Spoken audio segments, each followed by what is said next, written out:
नमस्कार. आज आपण बनवणार आहोत लसूण, मिरची आणि शेंगदाण्याचा ठेचा. जेवताना तोंडी लावण्यासाठी हा अशा प्रकारचा ठेचा आज मी तुम्हाला करून दाखवणार आहे. तर त्यासाठी मी 8 ते 10 मिरच्या घेतलेल्या आहेत. त्याचे अर्धे अर्धे तुकडे केलेले आहेत. त्याचबरोबर 10 ते 15 लसूण पाकळ्या, थोडीशी कोथिंबीर, भाजलेले शेंगदाणे, 1 चमचा जिरे आणि चवीनुसार मीठ. आता गॅसवरती तवा गरम करण्यासाठी ठेवलेला आहे. त्यामध्ये या मिरच्यांचे तुकडे घालून घ्यायचे आहेत आणि तेल न घालता आपल्याला या मिरच्या कोरड्या डाग पडेपर्यंत भाजून घ्यायच्या आहेत. आता मिरचीला डाग पडलेले आहेत. मिरच्या ह्या थोड्याशा भाजल्या गेलेल्या आहेत. आता यामध्ये 10 ते 15 पाकळ्या लसणाच्या घालून घेणार आहे. लसूण यामध्ये थोडासा जास्त घालायचा. लसणामुळे हा ठेचा खूप छान लागतो. आता यामध्ये थोडेसे 1 चमचाभर पोहे खाण्याचा जो चमचा असतो तेवढंच आपल्याला तेल घालून घ्यायचं आहे आणि या तेलामध्ये या मिरच्या भाजून घ्यायच्या आहेत. लसूण आणि मिरची भाजून घ्यायची आहे. आता यामध्ये उरलेले साहित्य घालूया.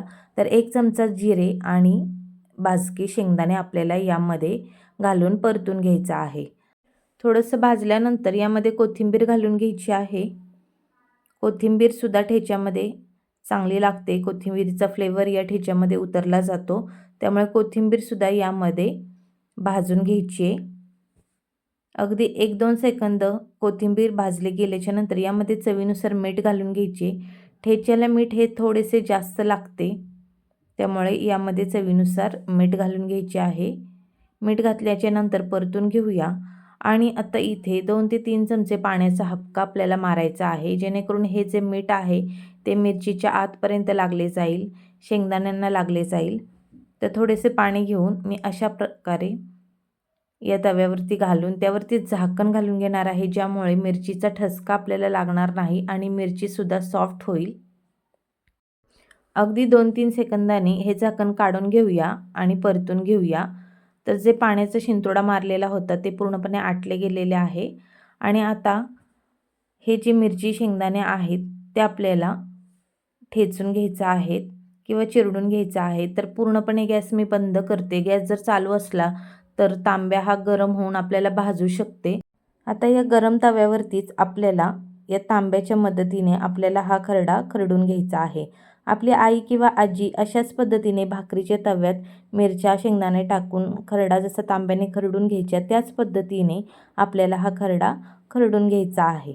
तुम्ही खलबत्त्याचा जो बत्ता असतो त्याने सुद्धा हा ठेचून घेऊ शकता तव्यामध्येच किंवा खलबत्त्यामध्ये हे सर्व मिश्रण काढून घेऊन सुद्धा कुटून घेऊ शकता. मिक्सरच्या भांड्यामध्ये जर तुम्ही हे टाकलं तर शेंगदाणे आपले खूपच बारीक होतील, मिरचीसुद्धा एकदम बारीक होऊन जाईल. त्यामुळे ती चव लागणार नाही. हे शेंगदाणे आपल्याला पूर्णपणे बारीक न करता याचे फक्त 2-3 पाकळ्या झाल्या पाहिजे. त्यामुळे अशा प्रकारे आपल्याला तांब्याने हे छान खरडून घ्यायचे आहे. हे जे शेंगदाणे आहेत असे खरडून घेतल्यानंतर त्याचे तुकडे तुकडे होतात आणि ते खाताना खूप छान लागतं.